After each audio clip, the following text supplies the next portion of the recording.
Ini adalah buku HEM atau kami menyebutnya buku emosi. Karena di dalamnya ada pengenalan emosi dasar berdasarkan teorinya Paul Ekman. Manusia itu sudah memiliki emosi dasar. Jadi tanpa diajarkan itu sudah terberi, kita sudah punya emosi dasar seperti terkejut, takut, senang, sedih. Gitu. Nah, buku ini dilengkapi dengan halaman sentuh rasa. Kenapa sih? Karena kan emosi itu abstrak. Kalau misalnya kita ditanya, terkejut itu tuh kayak gimana sih bentuknya? Kita nggak bisa membayangkannya atau mendeskripsikannya gitu. Nah, anak usia dini itu kan sangat konkret sekali. Jadi perlu media-media yang benar-benar bisa dia lihat, biar dia bisa bayangkan dan tahu, oh kalau aku lagi gitu aku jijik gitu. Jadi tuh kami pakai hal-hal yang benar-benar di sehari-hari, misalnya kayak kalau misalnya lagi senang tuh kayak ada taman bunga, terus bisa pegang bunganya, jadi dia tahu kalau aku lagi seperti ini tuh perasaan aku lagi senang. Atau kalau misalnya kayak ada drum yang mengetuk jantungku, itu aku lagi terkejut gitu. Jadi dia tuh tahu kalau misalnya dia lagi ngerasain terkejut.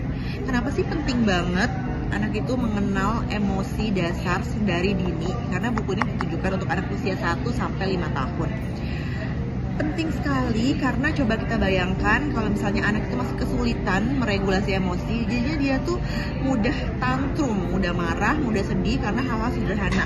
Misalnya kayak nggak dibolehin beli mainan, toko mainan langsung nangis, meraung-raung dan panjang. Terus makan makanan tapi bukan makanan kesukaannya, dia nggak mau coba, langsung marah.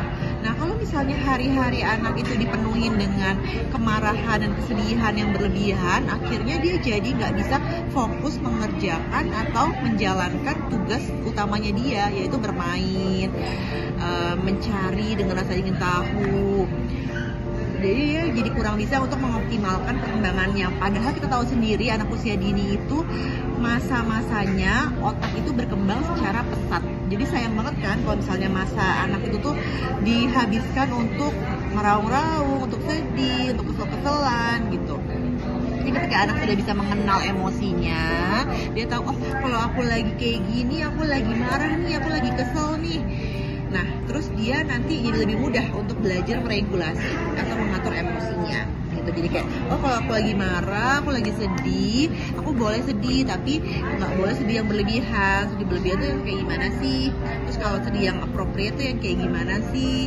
Atau kayak gimana sih biar lebih cepat nih sedihnya mereda gitu. Nah, biar optimal nih perkembangan anak di masa otak berkembang dengan pesat. Dan di halaman terakhir juga ada nih kayak cermin, terus ada kata-kata kalau kamu bagaimana perasaanmu saat ini gitu. Jadi anak bisa merefleksi apa yang dia rasakan.